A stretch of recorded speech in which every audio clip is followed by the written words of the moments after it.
Since the dawn of time, mankind has had an obsession with order and hierarchy. This obsession has been passed down through generations, leading people to debate and discuss what they believe is superior in their minds. But today, we are going to be comparing all three of the currently released Risk of Rain 2 DLCs to find out which one is the coolest and best.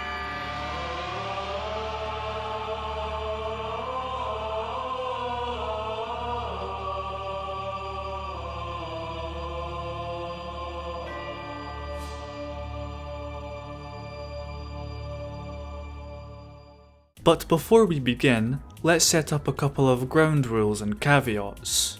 Firstly, I do understand that Survivors of the Void was made by a much smaller team than the others. I mean, it was still an indie game back then. And secondly, I'm also very aware of the initial release of Seekers of the Storm.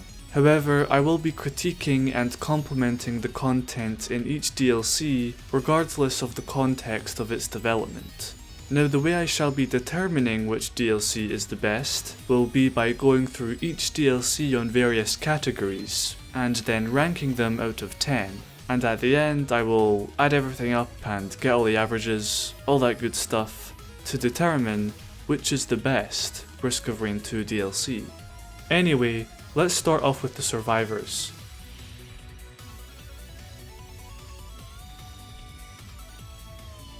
Survivors of the Void added 2, Railgunner and Void Fiend. Seekers of the Storm added 3, Seeker, False Sun and Chef.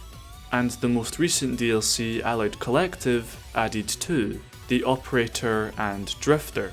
Void Fiend is easily my least favourite of the DLC survivors, but he's far from bad. I always liked meter-based characters in roguelikes. For example, Tainted Samson in The Binding of Isaac Repentance, or Miner from Risk of Rain Returns. My main problems with Void Fiend is that 1, he lacks any unlockable abilities, and 2, the fact that his gameplay is quite bare bones. I think he's way too strong in his uncorrupted form, leading to his main gimmick of his corruption meter not feeling that necessary. And when you're in his corrupted form, the most efficient way to do damage is just by holding down your primary, which gets old quite quickly. In my opinion, he feels like the most undercooked survivor in the game, which isn't very good for a paid DLC character. However, I do believe that Void Fiend has a lot of potential, more potential than the vast majority of survivors in the game. However, as of now, I don't think he's all that interesting. Railgunner, on the other hand, is my favourite survivor in the game. I find her gameplay to be by far the most rewarding. For this survivor, precision and a good reaction time are the most important factors when getting results. She is definitely one of the strongest survivors in the game, but unlike some of the other overpowered survivors, I feel like to get the most out of Railgunner, you need to be above average in skill level. For some of the others, you can kind of just turn your brain off, which isn't a bad thing, and I'll get to that later. But my main complaint with Railgunner is that her alternate secondary and alternate utility are pretty useless. I suppose it's fine for her secondary, as her alternate one is meant to be much easier to use but less powerful, mainly for people who dislike the constantly locked in style of gameplay with her default secondary. But I can't say the same for her polar mines. The default mines are just so much more versatile, and they have a shorter cooldown, you can hold 2 of them at once, so yeah. The survivors for the first DLC are 2 different sides of the same coin. One has really challenging and rewarding gameplay, with 3 unlockable alternate abilities, while the other's playstyle gets stale after like 3 stages, and has no unlockables apart from its skins, one of which is exclusive to another DLC. So I'd rather not consider that to be a proper unlock for Survivors of the Void. Overall, I'd give the first DLC Survivors a 6.5 out of 10, mainly because Void Fiend really brings it down, but Railgunner is so good that it feels like a crime to give them anything less than a 7. The first survivor in Seekers of the Storm is the aptly named Seeker. Now, Seeker probably has my favourite playstyle in the second DLC. Her passive, Inner Strength, will buff all of her abilities for each stack of tranquility she has. And you get tranquility by performing certain actions with her specials. Seeker's abilities have a strong focus on healing and barrier, with her utilities being some of the strongest in the game. Her default special, Meditate, however, I personally find to be a bit too overpowered, with its free revive every stage and massive damage it can do in a large radius. I think her alternate special, Palm Blast, is much more fun to use, but it's way weaker in my opinion. Chef is a returning survivor from Risk of Rain 1/Returns, and he's pretty good. His passive is quite lame unfortunately. I always thought it would be better if each skill you hit an enemy with had its own unique buff that the food drop would give you. Like your primary would heal you, your secondary would increase your damage for a few seconds, and your utility would increase your armor or movement speed for a few seconds. You know, just something to make his passive a little more interesting. But the rest of his skill set is really fun, mainly with his alternate special, Yes Chef, which once activated, it will boost the power of some of your other skills, which can lead to a lot of cool combos that you can do with him. Some of his abilities can be a little underpowered compared to their alternate counterparts, but overall, Chef is a pretty fun survivor, but definitely the most basic of all the DLC survivors. However, the False Sun is one of the most unique survivors in the game due to one of his main mechanics, growth. Now what growth does is actually very similar to Seeker's Tranquility, in that the more growth you have, the more stacks of your abilities you can hold, and some of your abilities have their range or duration increased. You gain growth by increasing your maximum health through any means other than by leveling up. So items and buffs, stuff like that, which I really like, as it makes some usually underwhelming items like Bison Steak, Confusion, and Titanic Knurls really good on this particular survivor. False Sun also has another interesting gimmick, Lunar Tampering. For every unused lunar spike or stake, you will receive 5% attack speed and 2.5 armor. For every used spike or stake, you'll gain 5% movement speed and 2.5 health regeneration, which adds a whole nother layer for the survivor's gameplay. The False Sun's playstyle is just a huge power trip. You'll be smashing everything with your club, teleporting around everywhere, and lasering down anything in your path. Now, I complained about Seeker's default special being a bit overpowered. However, for False Sun, I feel like the overpowered nature to the survivor is what makes him fun. Kinda like Loader or Acrid's Poison. Not every survivor needs to be perfectly balanced in my opinion.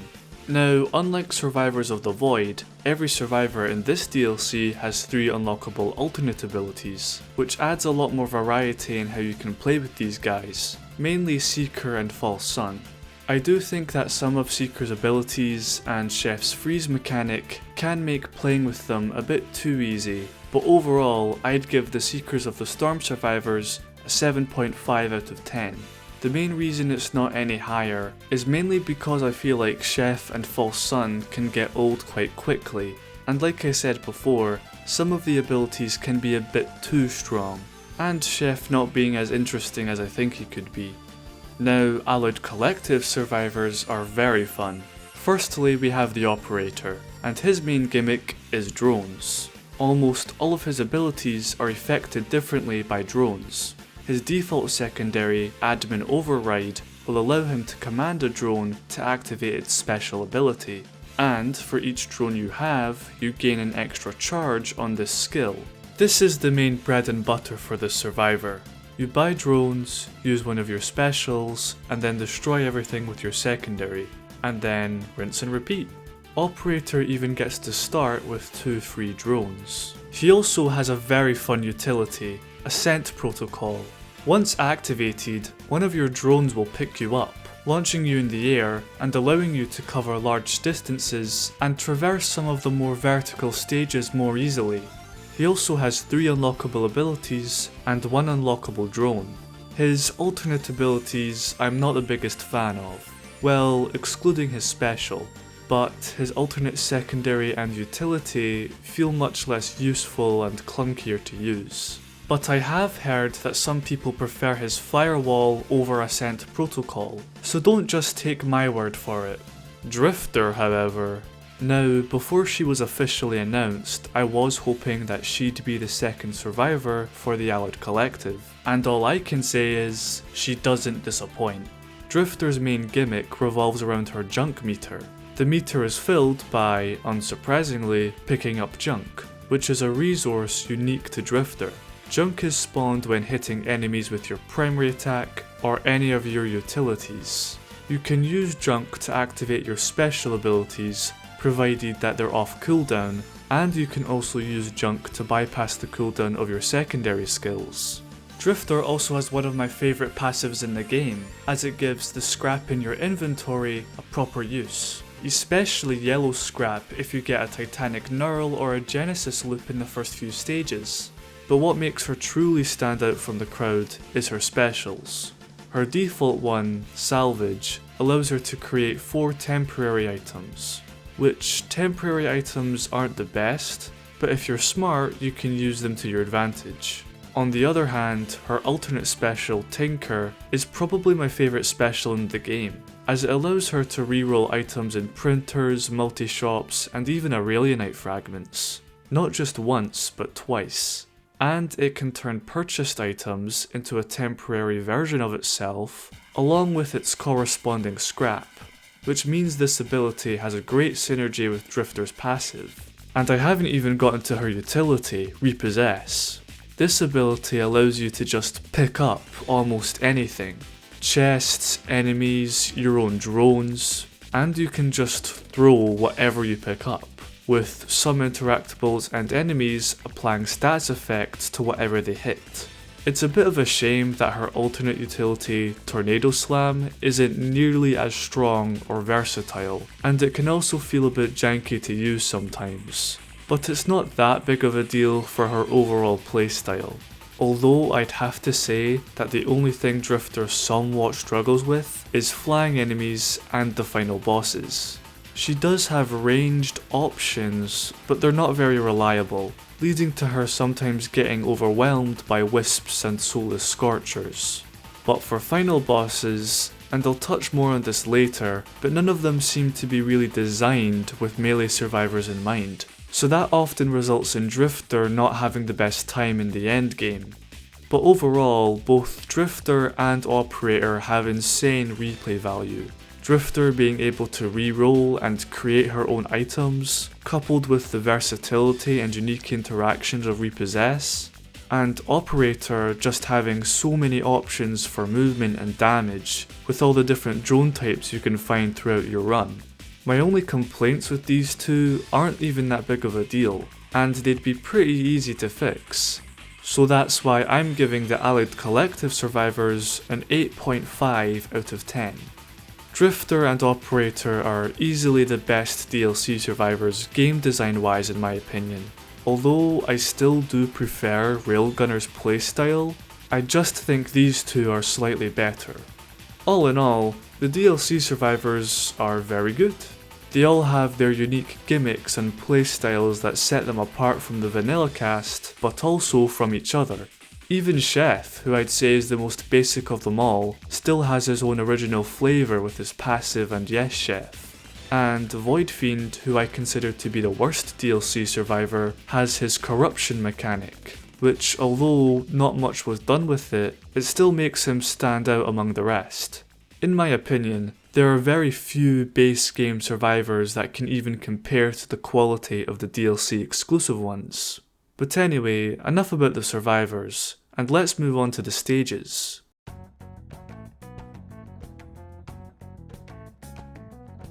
Survivors of the Void added 3 new main stages, those being a stage 1, 2, and 3. It also adds 1 hidden realm and a final boss stage. Seekers of the Storm added 2 main stages, a stage 1 and a stage 5. There's also an alternate route called the Path of the Colossus, which has an exclusive stage 2, 3, and final boss stage. And lastly, this DLC adds 3 regular stage variants, plus 3 variants to Bulwark's Ambry. The Alloyed Collective added 3 new main stages, a stage 2, 3 and 4. There's also an alternate stage 4 which leads to the new final boss stage, which also leads to a new hidden realm.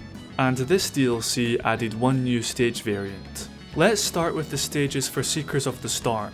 The new stage 1, Shattered Abodes, is easily my least favourite stage 1. I just think it's way too big for a stage 1. When I saw this stage in the pre-release footage, I thought it would be a stage 3 or 4, and to be honest, after this DLC came out, I still think it would have been best if this stage was the 3rd stage in the Path of the Colossus. More on that later, mainly because of the aforementioned size, and considering that in the lore, this is supposed to be the False Sun's birthplace or something, which would have been very good foreshadowing for the next stage, where you'd fight the False Sun. This would also flesh out the Path of the Colossus more, as it only has 3 stages, and you fight the final boss on stage 4. But I have much more to say on that in a later video. It looks really cool, a running theme with the Gearbox developed stages, but let's move on to the first stage in the Path of the Colossus, Reformed Altar. This one's fine. There is an unlockable achievement in this stage I'll talk about later, but overall I don't have much to say about this stage on its own. The aesthetics are already something we've kind of seen before in the game. I sort of view this stage as a mix between Abandoned Aqueduct and a Aphelion Sanctuary. Treeborn Colony, however, well, that's a different conversation. I really like this stage, not only visually, but I really like how differently this stage's layout is compared to any other stage 3s. There will be some rare cases where chests and chance shrines will just eject the item you purchased into the void, but those occurrences are few and far between from my experience. The only problem I have with these 2 stages is that they are exclusive to the Path of the Colossus. I don't mind as much now, since the Alloyed Collective gives much more variety to the stage 2 and 3 pool, but for me, that doesn't really excuse Seekers from not having these 2 stages in the regular stage pool in the first place. I also think that the Path of the Colossus has no variety in general, as it's always the same 2 stages and then the final boss stage.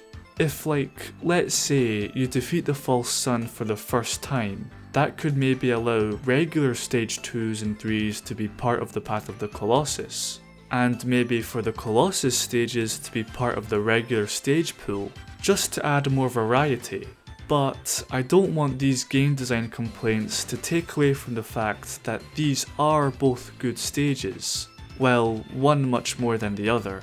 But anyway, the final stage of the Path of the Colossus is the Prime Meridian. This stage visually sets a really good tone for the upcoming boss fight. The floating rocks and debris everywhere, the broken structures you use as platforms, the relentless lightning raining down on you, and of course, the centerpiece for this stage, the False Sun's Arena. Easily the coolest final boss arena in the game, and in no small part due to the giant Providence statue looming in the background, which was foreshadowed in the other 2 Path of the Colossus stages. Very cool.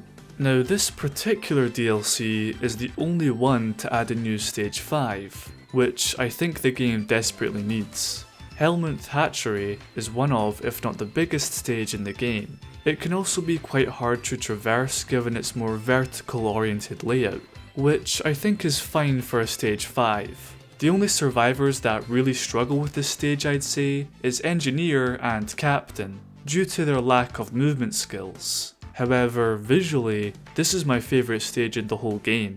The red hot lava has a nice contrast with the ruined structures, and the worm corpse that's been woven into the geometry of the stage is one of the coolest set pieces I've ever seen in a game.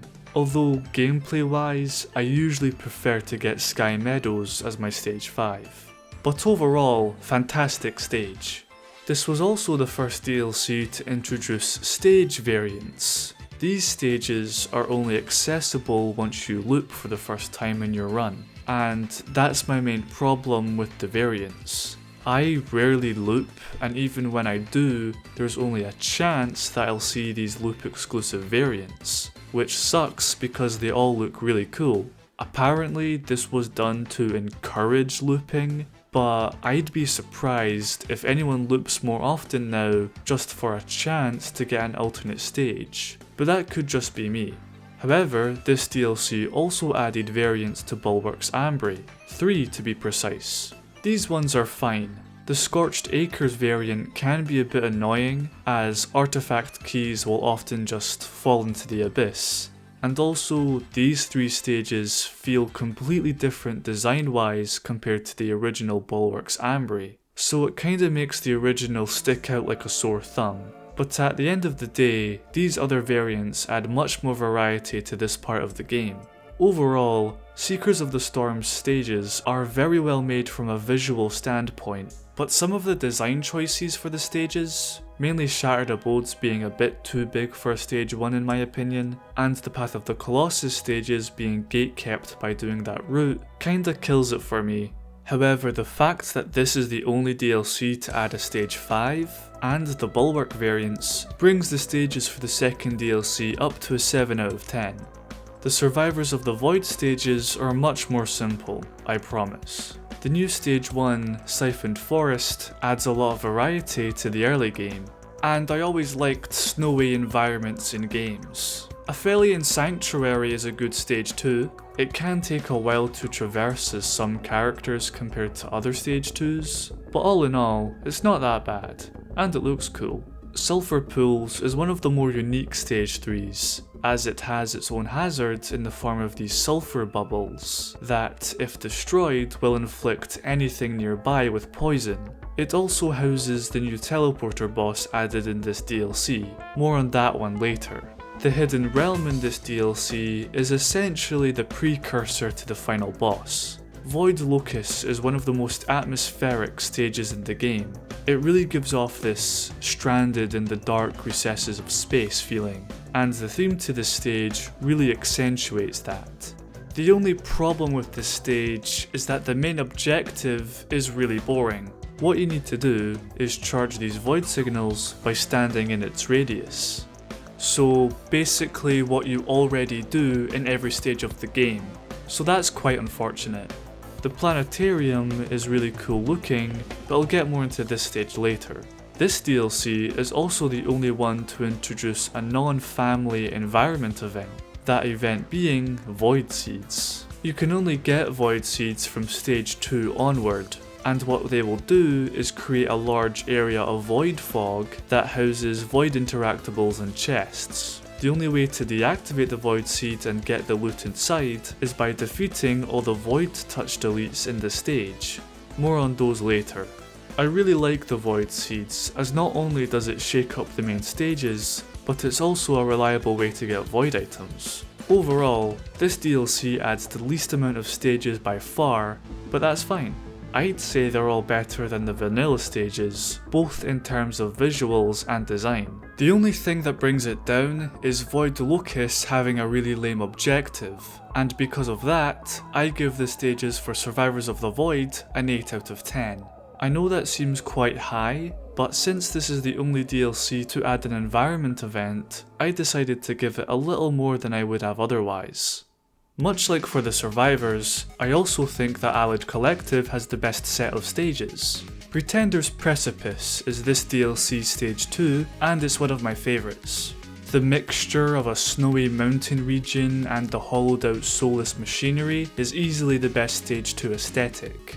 The new stage 3, Iron Alluvium, is one of the harder stages to talk about, as it has some really nice visuals and a cool loop variant, but this can be one of the more difficult stage 3s to navigate due to the geometry. Not only that, but the enemies that spawn in this stage are all pretty tough. Usually, you'd still be fighting wisps, alpha constructs, and Lemurians, but this stage has none of those guys. And it even has some of the harder stage 3 teleporter bosses. What I'm trying to get at is that Iron Alluvium is probably the hardest stage 3 in the game, which kind of throws off the stage balancing. But overall, it is a well-made stage. It's mainly just the harder enemies and bosses, coupled with the difficult layout.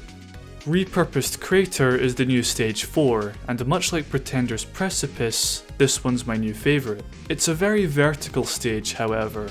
It's also very open, which allows for easy stage scouting. Visuals are again very nice, but my only complaint would be that the guaranteed red item comes from a legendary chest, which is the exact same as Abyssal Depths and Sundered Grove. Siren's Call having the red item locked behind a boss fight will always be infinitely cooler than just grinding for gold to open up a chest. I suppose the chests have a Sailstar synergy, but still, it's kind of lame. Anyway, Conduit Canyon is the precursor to the final boss stage for the Allied Collective, and this one's the most unique stage by far. The way you progress through this stage is by killing the Collective Elites, the new elite type for this DLC. In this stage, these guys will drop sentry keys when killed, which you can use to open up more of the stage and eventually activate the teleporter. Conduit Canyon's teleporter boss is also unique to this stage, but more on that later. Conduit Canyon also has unique interactables, namely these warp tunnels which allow you to travel around the stage faster, which really helps this stage stand out. The final boss stage of the Allied Collective, Solutional Haunt, has much more to offer than just the boss fight. After beating the boss, you're able to explore the vaults of the arena to find various secrets like powerful drones and hidden items, as well as a fight with Umbral of Multi, which always felt kinda random. Moving on to the new hidden realm, Computational Exchange. There's a lot to talk about with this area. Firstly, we have the Wandering Chef, who is able to craft items for us. This can be a little bit overpowered, as some really strong items have pretty simple crafting costs, like ATGs, Head Stompers, and Shatter Spleens, but I don't think it's that egregious. The Wandering Chef is also the only way to get food items, which is a new item type added in this DLC, more on those later. Next we have Specs, which can allow us to drop items, which has some uses, but Specs is mainly used to access the real final stage of this DLC, the Neural Sanctum.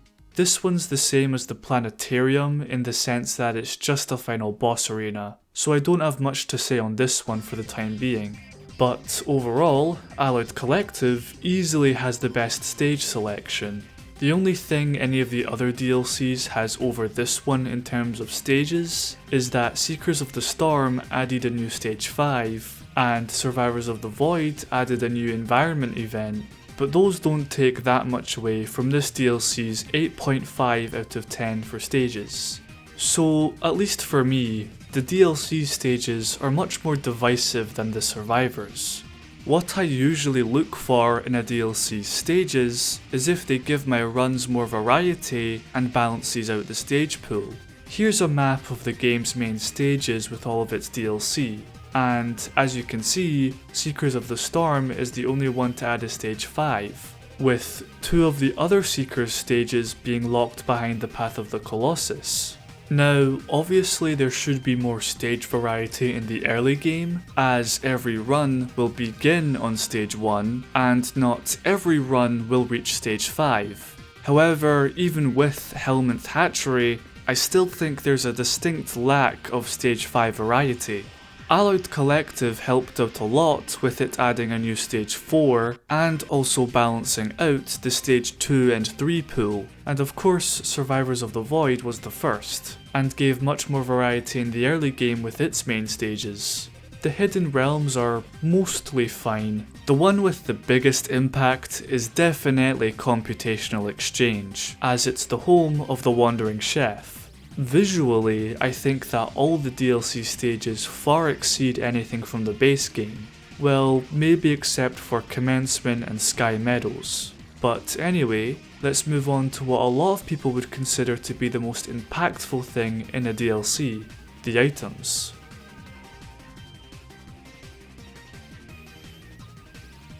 Survivors of the Void added the most items out of any DLC by far, those items being 5 whites, 5 greens, 6 reds, 1 yellow, 4 lunars, 5 equipments, and a whole new item type. those being void items, which this DLC added 14 of them for a total of 40 items.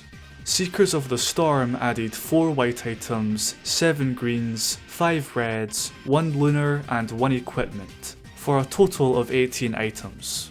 Lastly, Alloyed Collective added 2 whites, 4 greens, 3 reds, 1 lunar, 1 equipment, 6 yellows, technically, and 2 new item types. The first one being temporary items, and the second being meal items, of which there are 5, for a total of 22 items.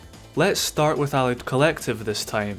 So like I said in my review, the main goal with this DLC's items was to balance out the item pool more than anything, with items like Hiker's Boots, Eclipse Light, Kinetic Dampener, Collector's Compulsion and Faraday Spur. As before this DLC came out, the loot pool was certainly lacking crit chance, barrier, shield and speed items in the green category. Some of them are a bit too strong in my opinion, more on that in a later video, but the Faraday Spur is also another item capable of skipping pillars on the moon, which is always welcome.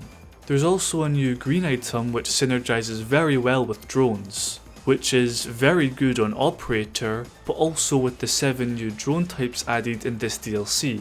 More on them in a bit. The reds in this one are fine. Orphaned Core and Substandard Duplicator are a bit underpowered. However, on the other hand, I think that Networked Suffering can be a bit too strong, as it's supposed to be an AoE item, which it does very well, but it also has insane single target damage. The new Lunar Neutronium Weight is a cool idea, but I think the item needs a little tweaking before it actually becomes fun to use. Having any drones will often see the weight attaching itself to them, and if that happens, this item basically becomes useless depending on the drone, and the item never comes back to you if you enter a new stage, so in some cases the item can just be lost forever. On the other hand, the new equipment, Deus Ex Machina, is something really special. With this one, you're able to block any damage if timed correctly, and if you do, your next hit will have a 100% chance to proc any of your chance-based items, which can be very strong with proc-based builds. The new yellows are also great additions. The functional coupler allows you to hold an extra equipment. Simple, but very effective. And the faulty conductor will buff all your allies and increase your electrical damage by guaranteeing critical hits from any electric type attacks. The other yellows are fine, they're basically just gimmick items anyway, so on to the food items. These items are only obtainable through crafting, and each of these items can be crafted by using a main ingredient that you have to combine with another item of the same rarity out of a specific selection. For example, Hearty Stew's main ingredient is a Lepton Daisy, and the other items you can combine with it to get the meal item are Leeching Seed, Squid Polyp, Noxious Thorn, and another Lepton Daisy. Speaking of Hearty Stew, this item will increase your health regeneration, but when you're at full health, all your non-base health regen gets added to your base damage, which has some synergies with Titanic Knurls, Growth Nectars, Drifter's Passive, and one of the other meal items, Quick Fix. But that one is pretty basic. The ultimate meal on the other hand will increase your luck by 2 when you're at full health, which can be quite deadly with proc-based builds. And the strongest of all these items, Sautéed Worms, will summon ghost worms that seek out and burn enemies. This item is pretty much an instant win on any survivor.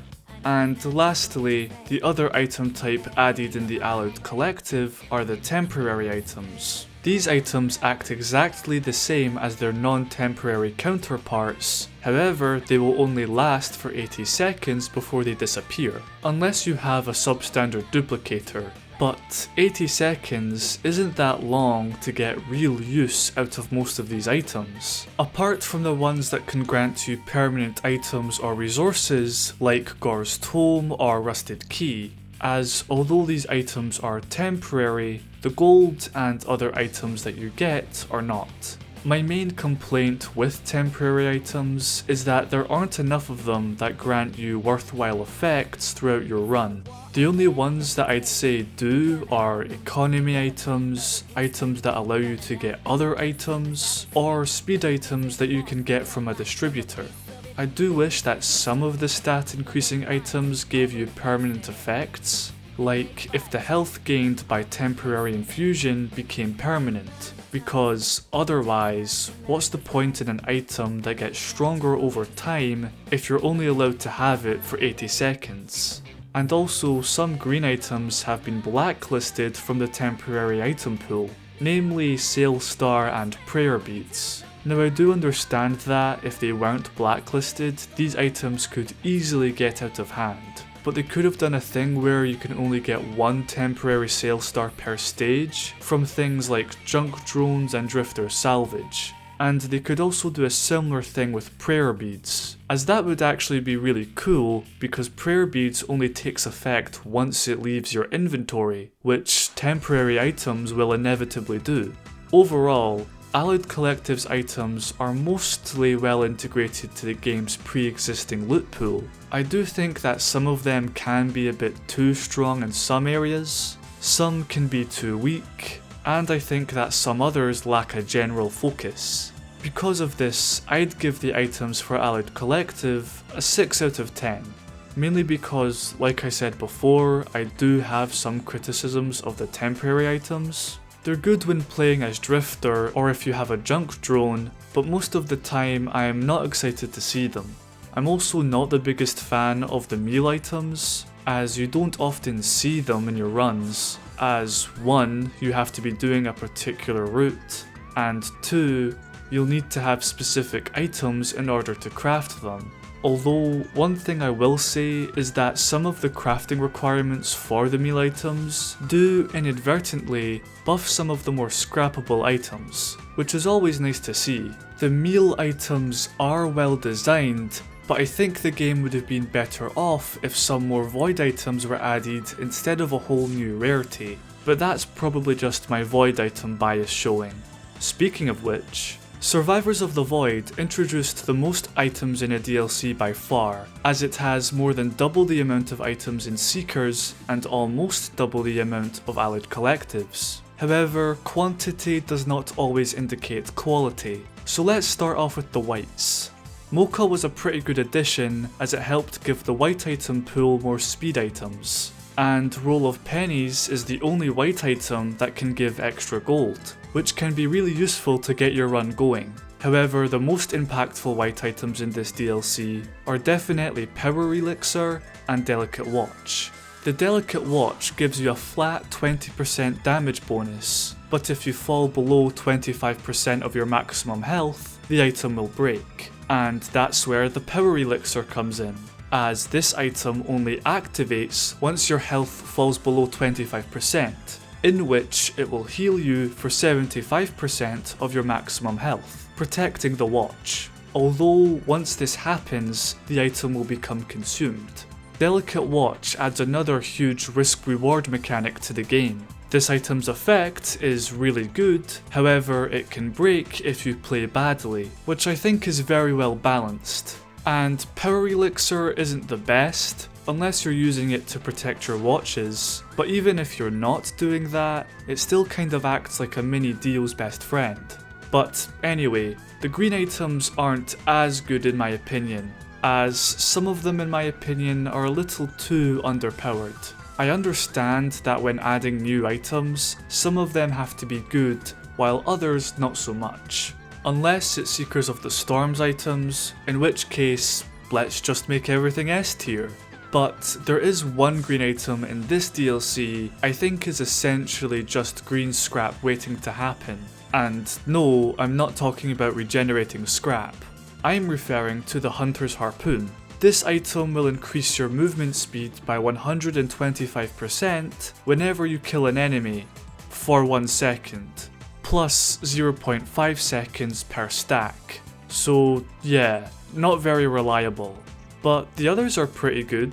Ignition tanks can be incredibly strong on the right survivor, and shipping request farm enables you to get more items during your run.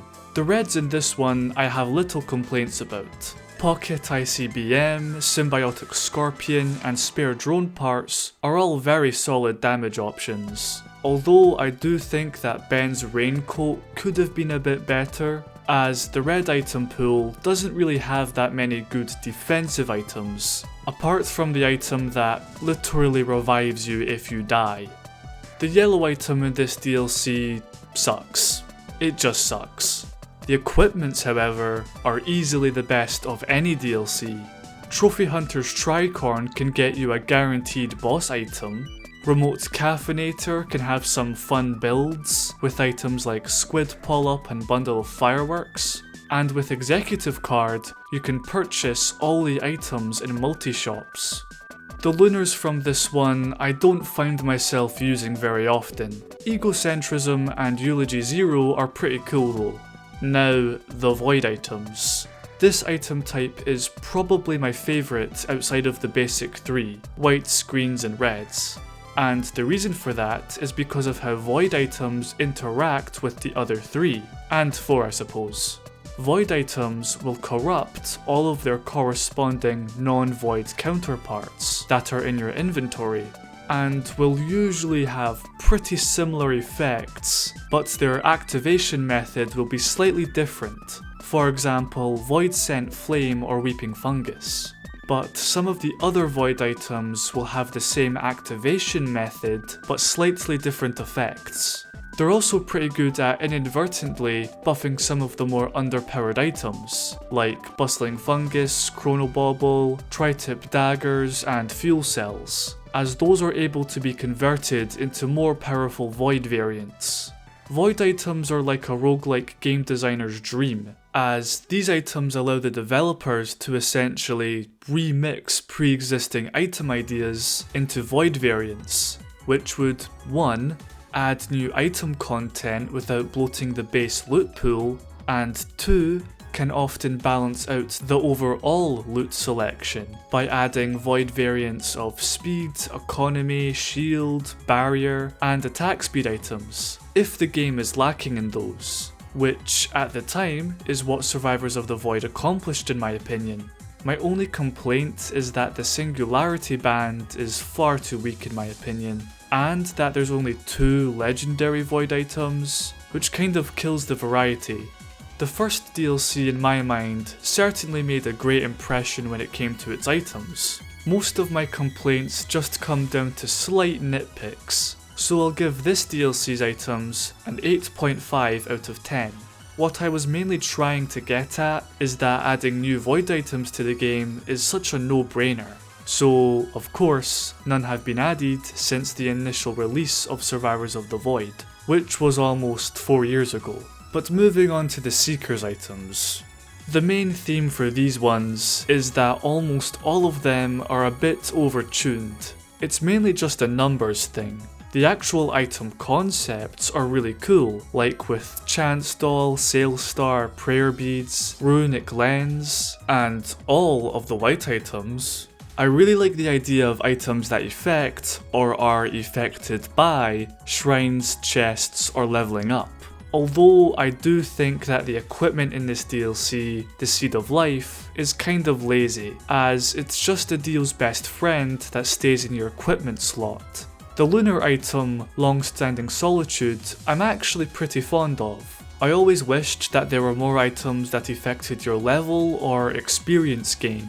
The main issue with these items is that most of them are just way too strong, like Elusive Antlers, Chronic Expansion, Unstable Transmitter and Sail Star to a lesser extent, Runic Lens, Sonorous Whispers, and those are just the main offenders. Comparing these items with other items of the same rarity and a similar function, it's like night and day, as these items are already very good, and it's not like the game got more difficult in other areas to compensate. And because of the balancing problems, I'd have to give this DLC's items a 6 out of 10. I would like to give it a higher ranking as the item concepts are really cool, but personally, I think that they were trying to make up for the initial release of Seekers of the Storm being, let's just say, lackluster, by just making everything super strong. To be clear, some of the items I consider to be perfectly balanced, although bolstering Lantern might be pushing it a bit. In the end, the DLC items are overall a positive addition to the game. The weakest item for its rarity, I'd say, is probably the Hunter's Harpoon, and the most overpowered items would have to be like half of Gearbox's white items, Sail Star if you start stacking it, and also Runic Lens and Sonorous Whispers.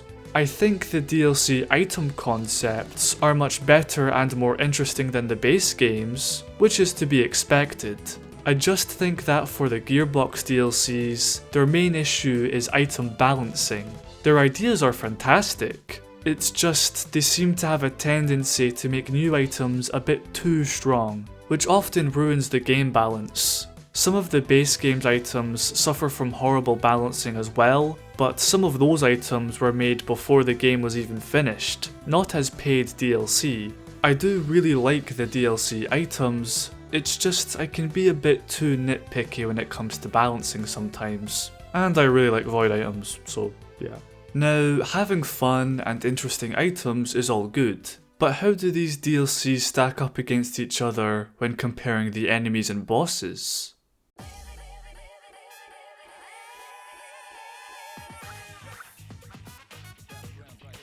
Now, the enemies and bosses are an incredibly important part of any roguelike. Not only do they have to be challenging yet satisfying to defeat, but they must also provide a lot of replayability to the game via the enemy variety. Survivors of the Void added 9, well technically 11 new enemies, 2 new bosses, 2 elite types, and a new final boss. Seekers of the Storm added 3 new enemies, 2 elite types, and a new final boss. And lastly, Alloyed Collective added 6 new enemies, 2 bosses, 1 elite type, and 2 new final bosses. Let's begin with Survivors of the Void. At the time of release, some of these enemies were considered to be really tough, namely the larva, blind pests, blind vermin, and the Z-construct. Nowadays, these guys aren't that bad, and for some of them, they add much more enemy variety in the early game.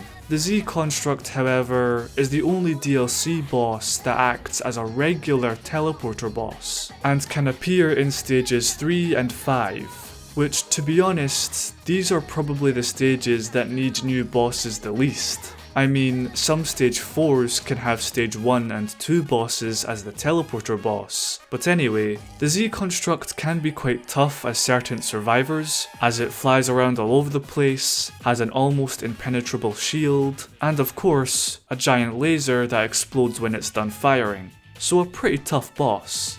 And the Z-construct's respective yellow item is one of the worst ones in the game, so basically nobody wants to get this boss.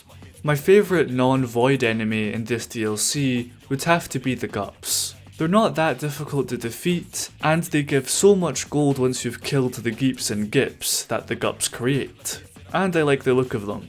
However, the void enemies are very cool in my opinion. The Void Jailers will shoot out a spread shot that if it hits you, you'll be unable to move for a few seconds, which can be a deadly combination with the heat-seeking black hole that it will spawn once defeated.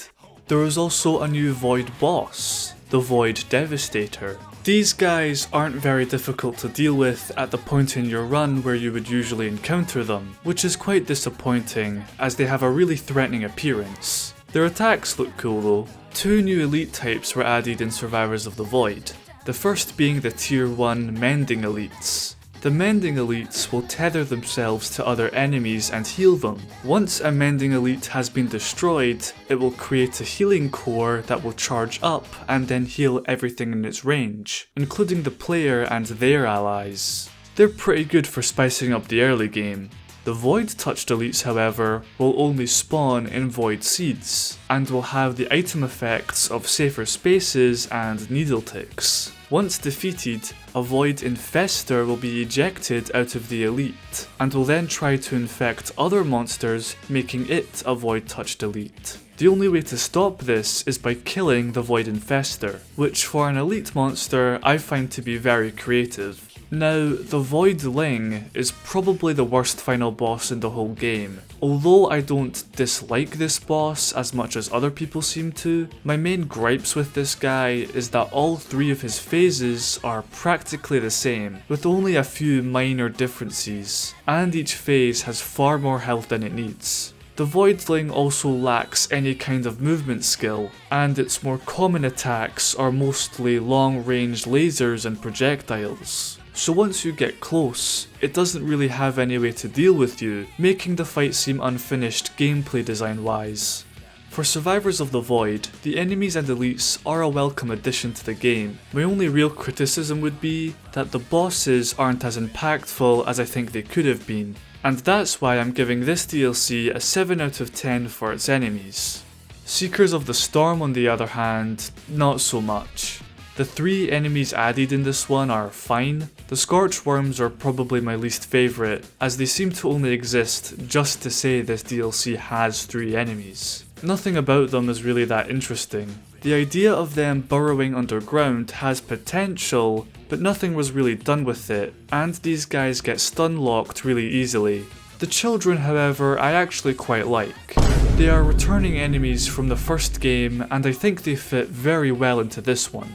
They can sometimes catch you off guard if you're not paying attention, but mostly I just like them for their funny looking running animation. There aren't any new bosses in this DLC, excluding the final boss, so on to the elites. 2 elite types were added in Seekers of the Storm. The tier 1 gilded elites will occasionally summon spikes that come up from the ground. Getting hit by a gilded elite will also see you losing some of your gold in the form of these nuggets, which you can collect to get your gold back. I never have that much trouble with these guys, apart from the gilded Halcyonite on stage 1. Their ground attack is pretty easy to dodge, and it has a long cooldown. I think these guys would be a lot more threatening with just a little bit of tweaking. The tier 2 twisted elites I'd say are even easier to deal with. What these ones will do is tether themselves to other enemies in their radius, up to a maximum of 5. The tethered enemies will receive 300 armor, and if the tethered enemies take damage, it'll build up charge on the Twisted's lunar spike until it's released, upon which it will slowly home in on the player. If it hits you, it'll do a bit of damage and inflict you with 2 stacks of lunar ruin, which increases the amount of damage taken and reduces all of your healing for a few seconds. After a spike is released, the Twisted will no longer tether itself to other enemies for 10 seconds. Did I also mention that you can very easily destroy the lunar spike when it's coming after you? And the spike will very often destroy itself if it even brushes against any form of terrain. So yeah, not very intimidating. I literally had to use the test stage to show you what this elite does, as in my gameplay footage I can barely show off the effect, even when I'm trying to. I think it would be better if the spike moved faster and had much more health for a start. The spike inflicting 2 stacks of lunar ruin doesn't really impact you that much. I think it should apply 3 to 5 stacks, or the disable skills buff that the False Sun uses in his boss fight. That might sound a bit too harsh, but considering that Twisteds are tier 2 elites, I think it would be understandable to make them more difficult. And lastly, I think the hits that the Twisted elites themselves take should also charge up the lunar spike, but those are just my thoughts. Now, the False Sun. This one's an interesting fight. Sometimes I find it to be really easy, and other times... but that's just my skill issues. I view this fight as a sort of less predictable Mithrix, which is a good thing. I do think his teleporting around can sometimes feel a bit cheap if you have low mobility, but that's mostly a result of having to fight this boss on stage 4 before you've really crafted your build. This fight also has some really cool attacks, like the lightning that causes you to focus more on your positioning, the pillar attack that requires you to keep your distance, his big slam attack that disables your skills, and the only way to cleanse this debuff is by interacting with an Aurelianite geode, and of course the giant laser from the Providence statue in the background. My biggest complaint with this fight would have to be that Artificer, Railgunner and Chef's freeze debuffs almost completely trivialise this fight. And if you have just a few drones or other allies in this fight, the false sun will often get distracted from you and target them instead, which can often allow you to just pick him off from the sidelines and avoid fighting him directly. And given just how common drones and other allies are now, it can make the fight a lot less engaging. And lastly, this fight can be really annoying as some of the melee survivors, namely Acrid and Drifter, as it can be very risky to get close to the false sun, as he's always swinging his club around like a caveman throwing a temper tantrum.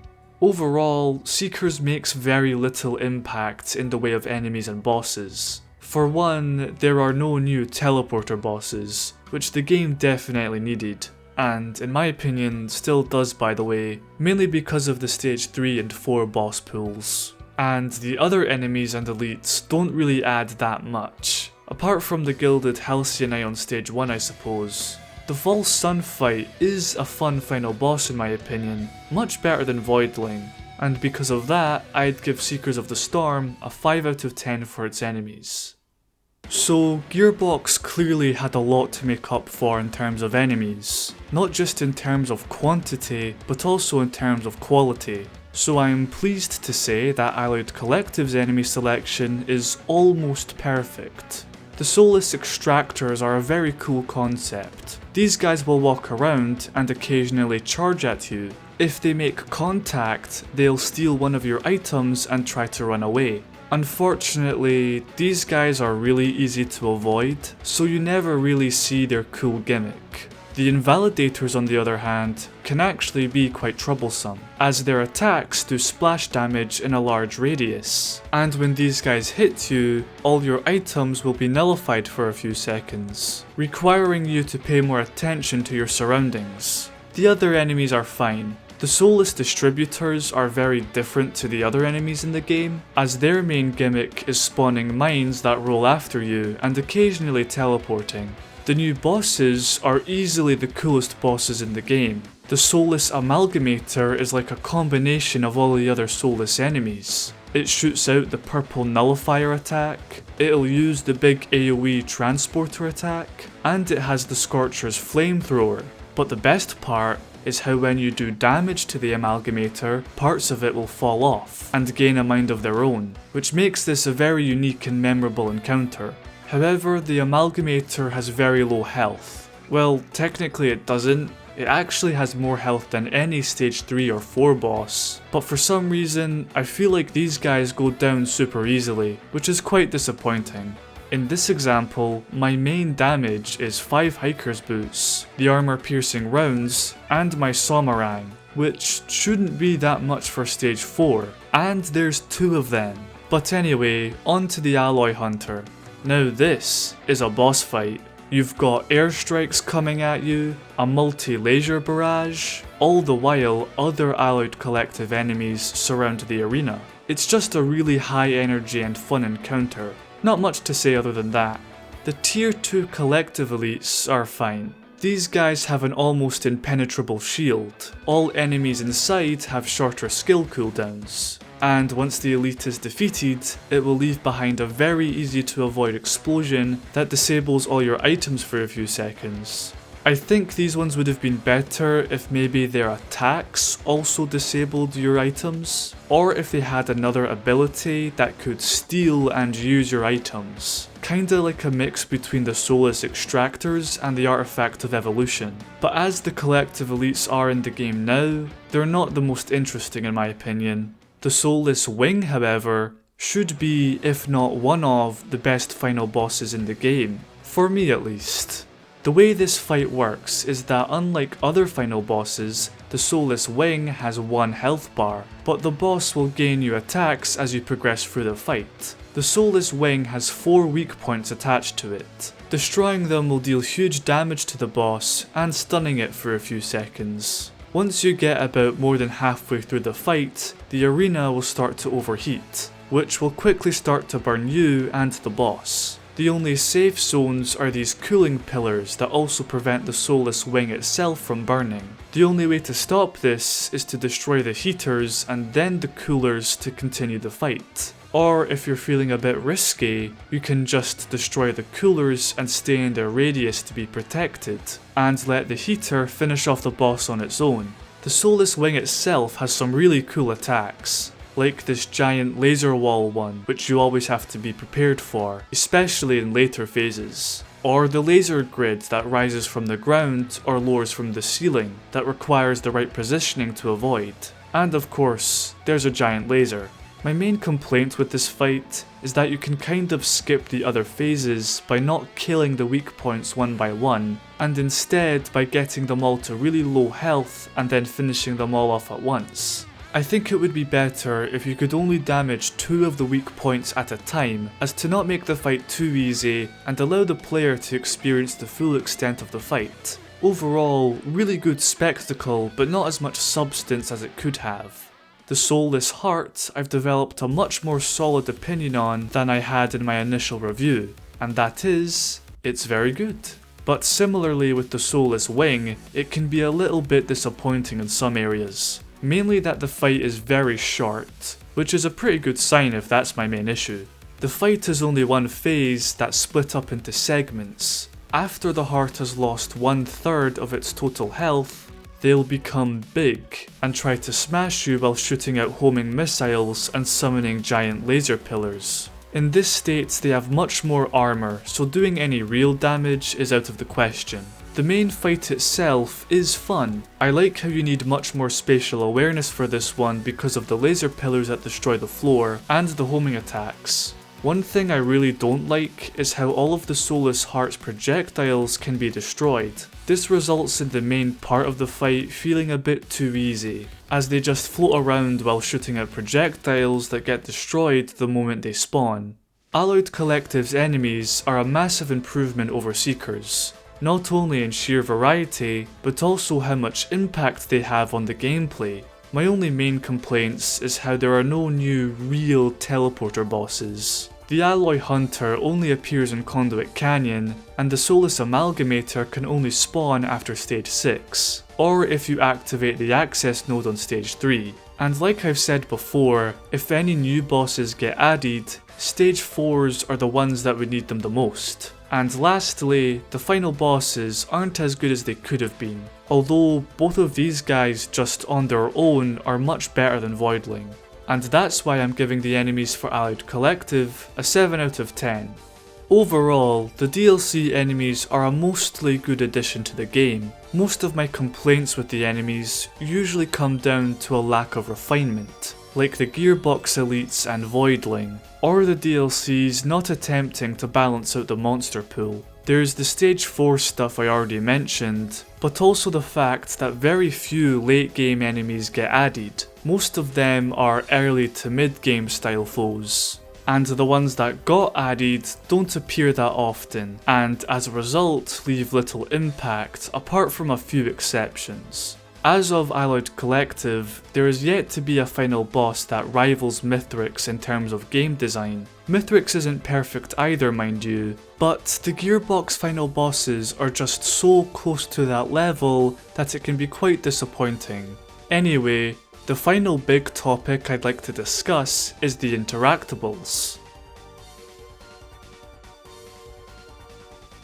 This one will be very quick. Each DLC has their own set of new interactables. Survivors of the Void added 5, Seekers of the Storm also added 5, and the Alloyed Collective added 7.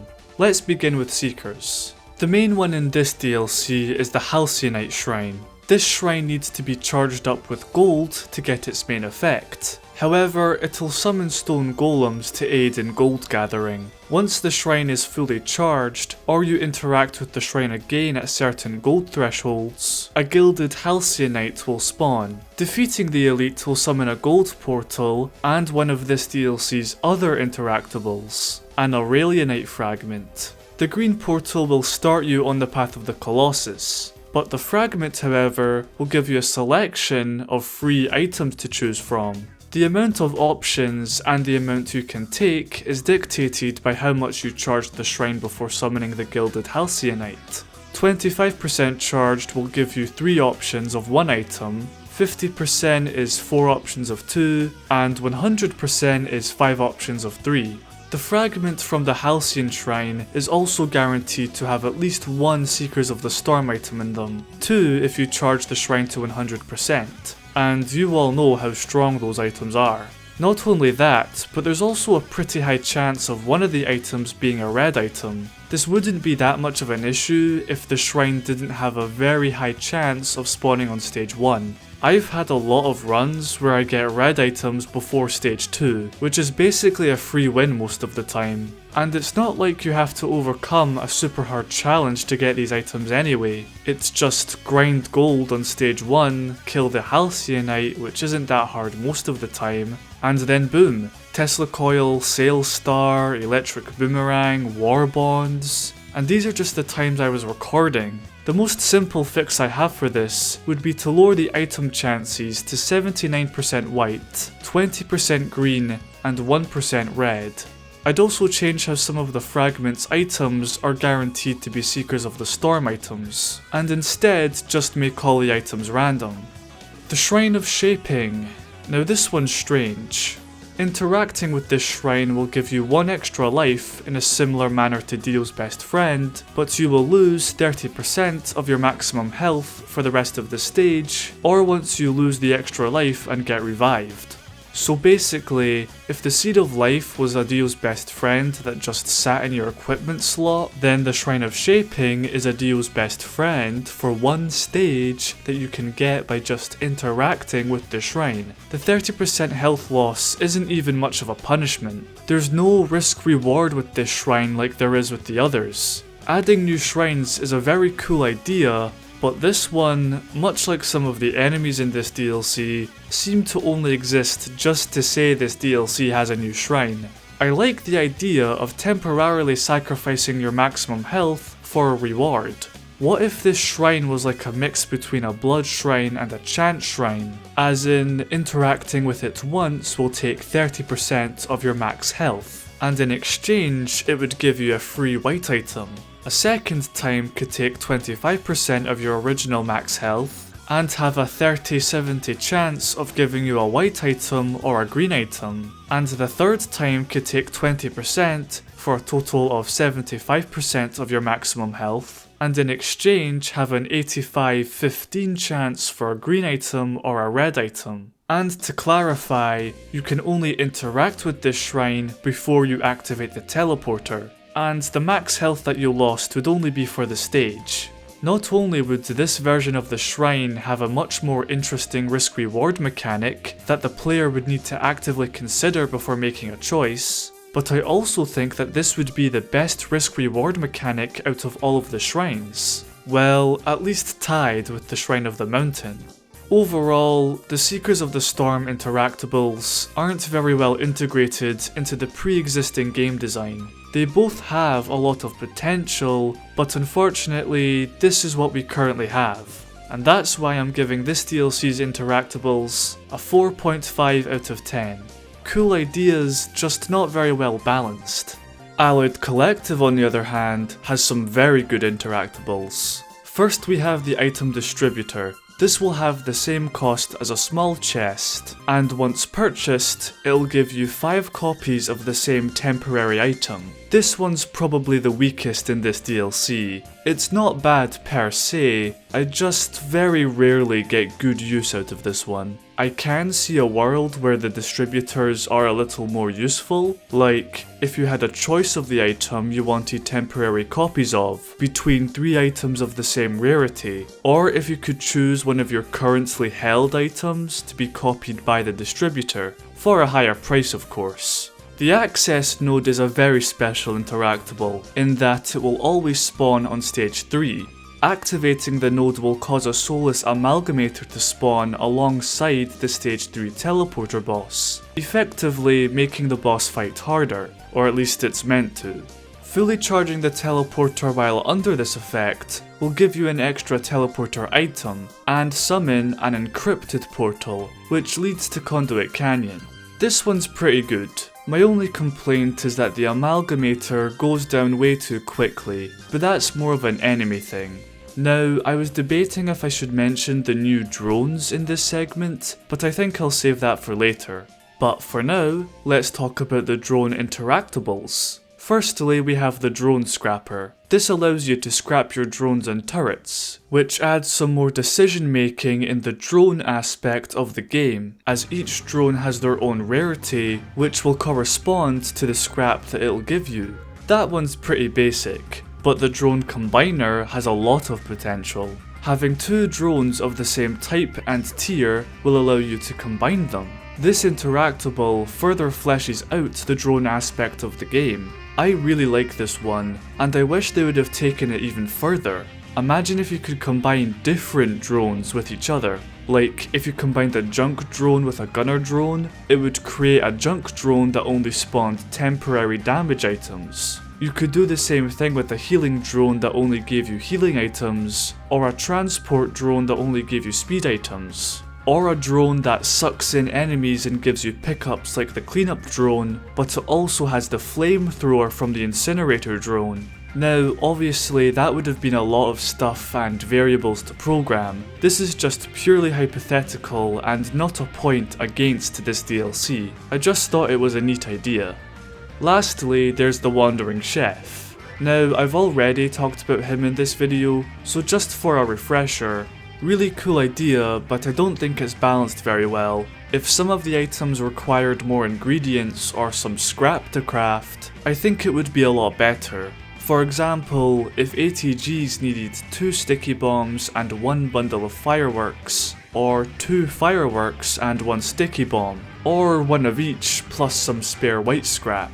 And for some of the strongest meal items like sauteed worms or the ultimate meal, they could do something similar. Like for the latter, it would be the current recipe plus a yellow item, maybe a couple green scraps, or even one of the other meal items. And for the sauteed worms, it could be again the same recipe, but with another yellow or a red item. The reason I want these items to be harder to craft is because 1, they're really strong and often trivialize the rest of the game, and 2, if they were more difficult to craft, it would feel much more rewarding to the player to get these super rare prestigious items. As the crafting mechanic is now, if you started up a run and said, I'm going to try and craft sauteed worms this run, it wouldn't be that hard, as molten and charged perforators can be crafted very easily. Like, people already prioritize getting ATGs and Kajaro's bands on any survivor, and even if you can't find some of these items to craft the things you need to craft the sauteed worms, you can also craft those items. And with other items like Rusted Key, Sales Star, and Shipping Request Farm that help you get more items throughout your run than you would have otherwise, more specifically green and red items, it's not that hard to guarantee getting the strongest item in the game every run. Also, I wish the Wandering Chef would have like a menu of all the crafting recipes, or at least have a menu that fills out as you find more recipes on your own, kinda like a Pokédex or something, just to make crafting a little more streamlined. But anyway, spoilers for Survivors of the Void, but I think the Allied Collective easily has the best interactables out of any DLC, and that's why I'm giving this one a 7 out of 10 for its interactables. I have very little to say about Survivors of the Void's interactables. The large damage, healing, and utility chests are an alright addition, but the main attraction is the void cradles. These are like void chests that cost 50% of your health to open. Doing so will cause some void infestors to eject from the cradle, and presenting you with a void item. I like how, as a chest, these ones are more unique with the health requirement and the infestors. Very cool. The void potentials are very similar to the cradles. Sacrifice 50% of your current health, and it'll give you a void orb. The void orb will have 3 unique items in it, and you can only choose one to have. It's kinda like a more balanced Aurelianite fragment. There's not much to say for this DLC. The interactables are serviceable. I like them. So this DLC gets a 6.5 out of 10 for its interactables. So the DLC interactables are pretty hit or miss. Some of them add more variety to the game, some make the game far too easy, and others add completely new elements to the gameplay loop, which is what all DLCs should strive for. As usual, my main complaint is the gearbox stuff being far too skewed in the player's favour, which can make the game less challenging and therefore less rewarding. But before I give my big conclusion, I do have a few miscellaneous topics I felt were worth mentioning.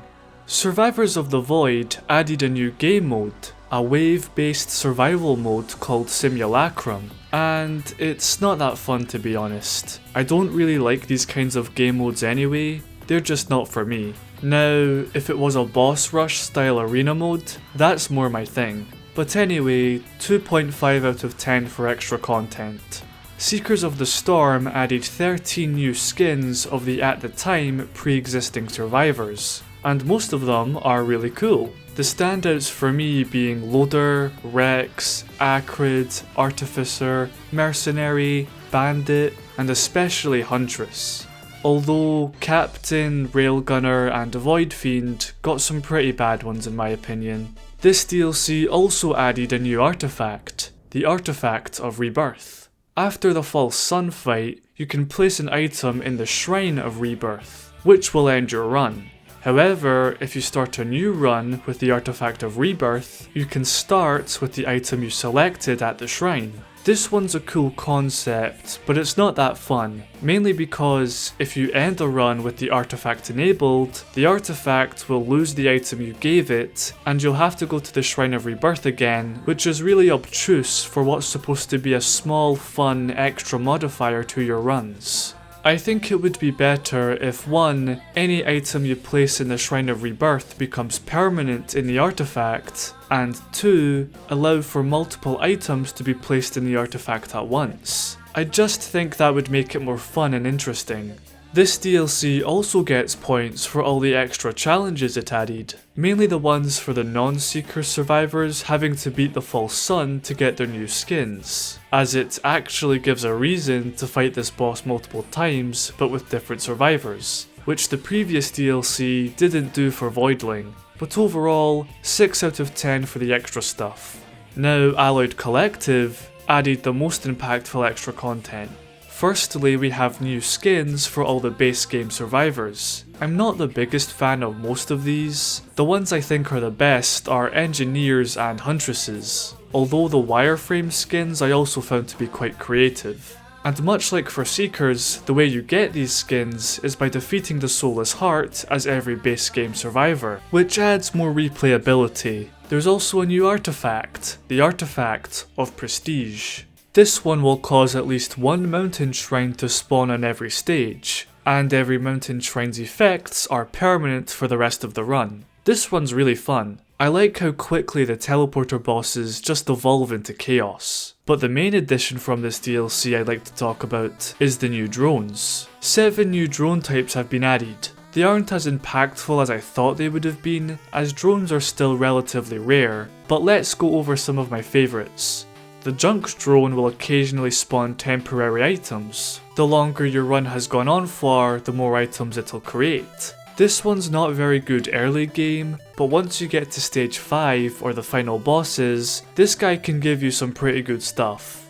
The second one I'd like to discuss is the cleanup drone. This one will suck in enemies, bringing them closer together, and if these enemies die, the cleanup drone will spawn pickups like gold and healing orbs. Having just one of these can really expedite gold farming. The other new drones aren't bad, I just don't have as much to say or find them as impactful in the game compared to these two. But that doesn't stop this DLC from getting an 8 out of 10 for its extra content. So that was a very long analysis. To be honest, I could have went on longer, but I wouldn't want to waste your time. Now, clearly I had a lot of criticisms of the DLCs, but that doesn't mean any of them are bad. I think each one has its own value. Survivors of the Void had the best items in my opinion. It's also the only one to add an environment event that really shakes up your runs. And this one has loads of unique enemies and elites. Seekers of the Storm is the only DLC to add a stage 5, and has the most playable survivors, each with their own distinct playstyle. Allied Collective probably has the most refined survivor selection. Really unique enemies and bosses, some amazing stages, not to mention the game-changing interactables and the new drones. But anyway, let's get down to the ratings. Seekers of the Storm comes in at the lowest with an overall 36 out of 60. Again, it has its strong suits, but the other content left a lot to be desired, with 2 of the main stages being gatekept by a specific route, the enemies and elites feeling like afterthoughts, the items being far too overpowered. Again, very good item concepts, probably the best out of the other DLCs, which is why I found this DLC's items to be so disappointing. Second place is Survivors of the Void with a 39 out of 60. This DLC's biggest problem is the survivors, namely Void Fiend. Like I said before, Railgunner's always been my favourite, but Void Fiend's undercooked playstyle and the lack of alternate abilities and unlockable achievements really brings this one down, along with a lackluster final stage and final boss. And of course, the best Risk of Rain 2 DLC has to be the Allied Collective, with a 45 out of 60. I really don't have much to say for this one, other than it's good. It could have used a little more refinement in some areas, namely the Wandering Chef, some of the items, also the bosses, and temporary items as a whole could have used some extra additions. So yeah, that's all I have to say for this video. I do have another video on this game planned, and it's basically just me going through pretty much every aspect of the game I think is underdeveloped or in need of some changes, and just talking about them and saying how I'd fix the game's issues. This video's script is roughly 12,700 words, and that video's script is currently 19,000 words. So that'll be fun to record and edit, especially considering I haven't even finished the script yet, so yeah, stay tuned for that if you're interested. But in the meantime, thank you all for watching and I'll see you next time.